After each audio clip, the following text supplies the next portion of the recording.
not too bad. Wheeling the old Triumph.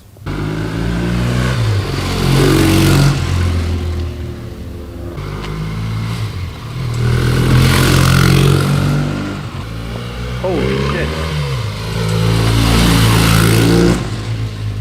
See that?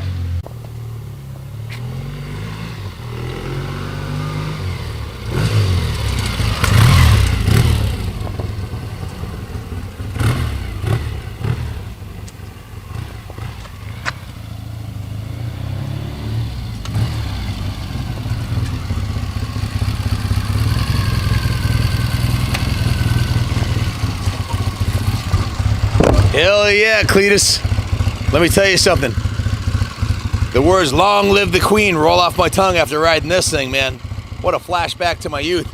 My brother had one of these when I was 15 years old, and I got his hand-me-down, which happened to be a Daytona 500. And this one runs, looks, and rides.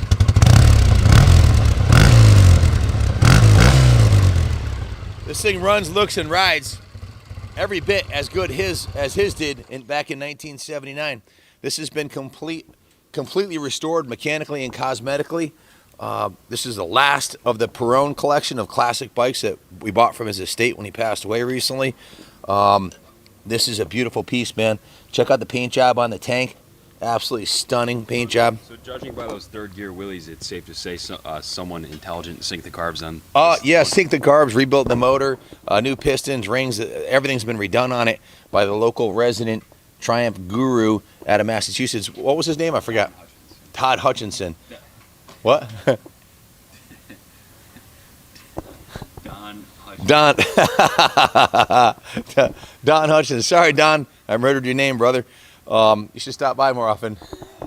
So, Don Hutchinson, who's the resident Triumph guru, lavished this thing with love and attention for the previous owner.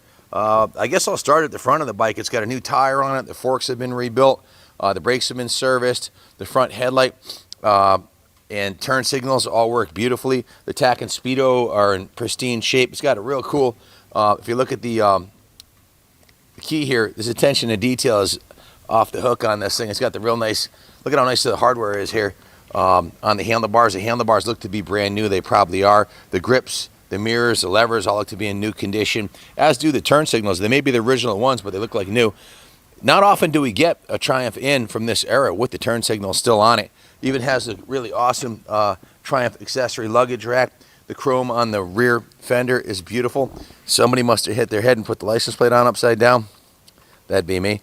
The exhaust system is brand new. The mufflers, the original long tube Triumph replica mufflers. The shocks appear to be in new condition, and the rear tire is new, as is the chain. So we've had a lot of Bonnevilles come through the shop.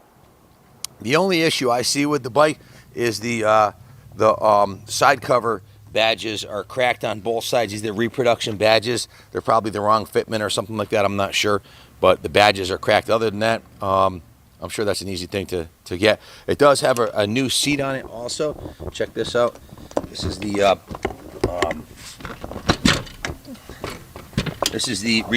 full complete reproduction seat. You can see it has the original Dunlop tag there. New battery. Everything underneath here is well sorted out. This is the oil and frame model Bonneville. So the seat's nice and comfortable. I like these are like a flat track bend bar. They have a real nice bend on them. Starts right up, runs like a charm, and probably one of the better balanced, faster Bonnevilles that we've had through the shop. Most of the ones we've been getting through aren't complete rebuilds on the motor like this one is. They're mostly just tuned up, and they might be leaking oil a little bit somewhere. But I've been riding around this for. Look at how nice the valve covers look, and the new copper spark plug wires and plugs, and the exhaust gaskets don't leak. The base gasket and the head gasket are new, as are the piston and rings. So just a beautiful piece, man. Kenny, is there anything you'd like to add about this beauty? No, guys. I think there's something to be said about wheeling a Triumph Bonneville on demand. They have to be tuned properly. Yeah, they usually don't. That means the clutch is perfect, the tranny is perfect, the engine compression is perfect. It's pushing out the maximum amount of horsepower you can out of the stock configuration. This is a very healthy motorcycle. Yeah, let's do a drive-by on it. So there you have it, folks. Completely rebuilt, cosmetically and mechanically. If you bought a Bonneville to us, a 79, said, I want a new seat, I want a world-class paint job with a stock configuration, new bars, new tires, new shocks, new chains and sprockets, and oh, by the way, pull the motor out of the frame, paint the frame, and completely rebuild the motor. New pistons, new rings, new top end gaskets, head gaskets, base gaskets, redo the valve train, rebuild the carburetors, put new air filters on it, put a new battery in it, put a new clutch in it, new shifter, new foot peg rubbers, and a new exhaust. What do you think? What do you think that bill would be, and how many hours do you think it would be? Well, let me help you out there if you don't have a clue. You're going to be looking at somewhere in the area of 65 to 80 hours labor at $90 an hour. So you better drop off a $5,000 check just to get started, and then with the parts, we don't paint like this here. We have to outsource the paint job. This is a $750 to $1,000 paint job. So then you got to buy all the parts. So you're going to drop 10G. If you find some Craigslist barn find that just needs a carb clean and is leaking oil everywhere and needs new tires and chains and sprockets, a paint job and a seat. Emphasis on just needs a carb clean. That's it. Yeah, you find one of those for $3,000, you're going to be north of 10, well north of 10. So what is this bike worth? Well, I've got two blue books here. I'm an appraiser. I appraise vintage motorcycles here for insurance companies, and I'm also a judge. I judge motorcycle shows here, AMCA authorized shows, and also our own bike shows. And I'm also the curator for the Motorcycle Museum, and I'm a Triumph guru. I've been riding these since, well, a lot of people know more than I do about these, okay? But I've been, as far as a rider goes, I've been riding these since I was 15 years old. I got my first Daytona 500 when I was 15, 40 years ago. So I've always had a Triumph. I have a Forever Triumph in the museum that Uncle Dale gave me. That'll be here forever. It'll be Junior's and his kids after we're gone. So, but what is this one worth? Well, all you got to do is you can go to the Haggerty price guide online, or you can punch in NADA, Vintage Collectible, online, or you can go to the Comprehensive Vintage Motorcycle Price Guide. This lists this bike as 12,000 number one, 10,000 number two. This book right here lists it as 10,000 number one, 8,000 number two. I didn't check the Haggerty, but you get the idea. Less than what it'll be worth, less than what it would cost to buy one and build it. So if you want a kick-ass piece of British iron that's ready to rumble cross country or down the Blue Ridge Parkway or take it to the show, well, here you go, folks. Look at the quality of the chrome on the front rim. Look at that, Kenny. Just beautiful. I don't know if that's original or redone, but it looks really nice. I think it's original. Yeah, apologies, folks. We only have spark notes on the build. There's not a complete... Yeah, the bike came to us largely like this. The front fender looks beautiful. The fork lowers have been polished. A lot of attention to detail. The engine's shined up nicely. I do have our work order from the bike here, and I do have the title for it.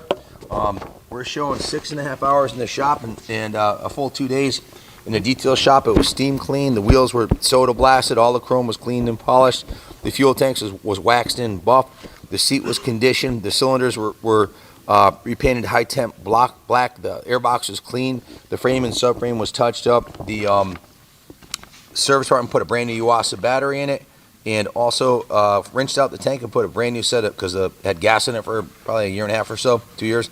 Rinsed the tank out and put fresh VP non-ethanol fuel in it, and a set of the brand new replacement fuel petcocks and fuel lines. They also put a new fuel tank mount kit because the rubbers were a little warm, and that's about it. Installed new fuel petcocks, set the tire pressure. Also took the carbs apart, disassembled them, cleaned them, and put them back together and synced them because it was done a couple years ago by the Triumph guy, but it sat with ethanol fuel, so we wanted them cleaned perfectly.